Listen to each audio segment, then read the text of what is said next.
नमस्ते सर, मेरा नाम अदिति सिंह है और मैं हिंदी ऑनर्स की छात्रा हूँ। जी।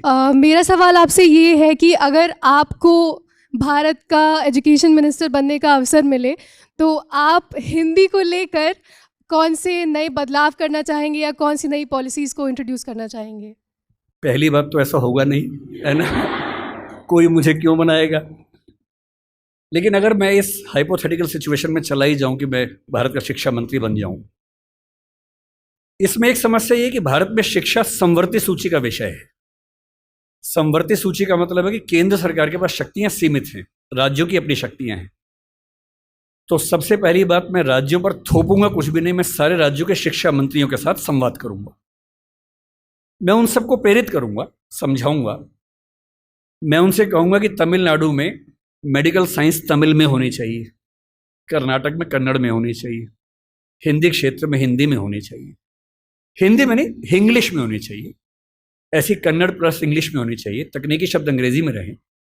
और वो शिक्षा सिर्फ मेडिकल साइंस क्यों, इंजीनियरिंग भी, लॉ में भी, जुडिशरी में भी। मैं ये भी चाहूंगा कि भारत के हर एग्जाम में, केंद्र के हर एग्जाम में अंग्रेजी और हिंदी का समान महत्व होना चाहिए। और राज्य स्तरीय हर परीक्षा में उस राज्य की राजभाषाओं का सम्मान होना चाहिए। महाराष्ट्र पीसीएस में मराठी की भूमिका अंग्रेजी से कई गुना ज़्यादा होनी ही चाहिए, क्योंकि वहाँ के एसडीएम को, डीएसपी को मराठी लोगों से बातचीत करनी है। और यदि किसी राज्य में 2-3 राजभाषाएं हैं तो वहाँ की परीक्षा में उन दोनों तीनों राजभाषाओं की परीक्षा होनी चाहिए, ताकि वो व्यक्ति सेवाओं में आए जो उन भाषाओं को बोल सकता है। कुछ ऐसे प्रयास। और तीसरी बात, अभी हमें शिक्षा पर बजट हम बहुत कंजूसी से खर्च करते हैं। हमारा ज़्यादा बजट सेना पे खर्च होता है और चीज़ों पे होता है। मजबूरी वो भी है, सेना को हम नहीं छोड़ सकते, क्योंकि सुरक्षित होंगे तो पढ़ेंगे, अगर युद्ध हो गया किताब फेंके तो मारेंगे नहीं, तो हमें ये हथियार चाहिए ही चाहिए, युद्ध तो करना ही पड़ सकता है। पर मैं चाहूँगा कि शिक्षा पर हमारा खर्च बढ़े।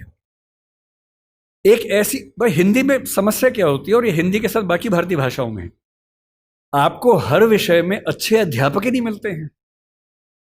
अच्छे अध्यापक क्यों नहीं मिलते हैं? क्योंकि अच्छे कॉलेज ही नहीं है। अच्छे कॉलेज क्यों नहीं है? क्योंकि अच्छे शिक्षक पहले बने ही नहीं थे। अच्छे शिक्षक क्यों नहीं बने थे? क्योंकि उनको पता था कि नौकरी मिलेगी नहीं। अगर नौकरी इंग्लिश में ही मिलेगी तो लोग इंग्लिश मीडियम में ही पढ़ेंगे। इस बच्ची ने अभी भी कहा कि मैं अंग्रेजी माध्यम में, मुझे हिंदी ज़्यादा समझ में आती है। पर ये अंग्रेजी माध्यम में क्यों है? क्योंकि नौकरी का संकट है, एक मजबूरी है कि नौकरी इंग्लिश में मिलेगी। अगर भारत सरकार ठान ले और राज्यों की सरकारें ठान लें, अपनी अपनी भाषाओं में पढ़ाई लिखाई की संस्कृति को ठीक से विकसित करें। रामविलास शर्मा जी ने कहा था कि हर जिले में एक विश्वविद्यालय होना चाहिए अपनी भाषा में। आंध्र प्रदेश के हर जिले में एक तेलुगु विश्वविद्यालय हो, जो उस जिले की विशेषताओं को केंद्र में रखकर ज्ञान विज्ञान कौशल का विकास करता हो। ये हिंदी पट्टी में होना चाहिए, हर जिले में विश्वविद्यालय हो, छोटा ही हो, एक विश्वविद्यालय हो।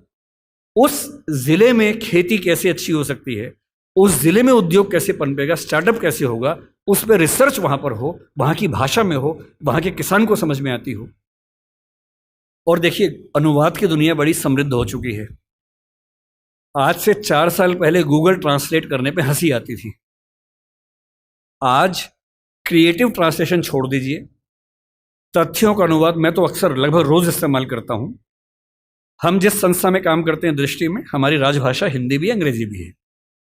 और मैं सुनिश्चित करता हूं कि हमारी संस्था में जितने भी नोटिफिकेशंस आएंगे पहले हिंदी में आते हैं, फिर अंग्रेजी में आते हैं। मैं खुद बनाता हूं, दोनों भाषाओं में बनाता हूं।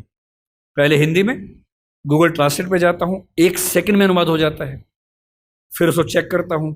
आश्चर्य आपको होगा कि पहले 40-50% सही होता था, आजकल 95-97% सही होता है। मुश्किल से 2 साल रुक जाइए, यह मामला 100% का होने वाला है। जिस दिन 100% का हो गया, उस दिन हिंदी वालों का यह बहाना खत्म हो जाएगा कि हिंदी में कंटेंट नहीं है। आपको अंग्रेजी का जो अखबार पढ़ना है, आज से 2 साल बाद पता क्या होगा? आप नेट पे जाएंगे, द हिंदू मान लीजिए पढ़ना है आपको, आप द हिंदू पे जाएंगे, नीचे क्या लिखा होगा, कौन सी भाषा में पढ़ेंगे, सारी भाषाओं के नाम होंगे, यहाँ तक कि स्पेनिश और फ्रेंच भी लिखा होगा। आप हिंदी क्लिक करेंगे, पूरा अखबार हिंदी में आएगा आपके सामने। फिर क्या बहाना बचता है? दुनिया की जो भी किताब पढ़नी है, एक टैबलेट आपके पास होगा या बुक रीडर होगा, दुनिया की जो किताब पढ़नी हो अपनी भाषा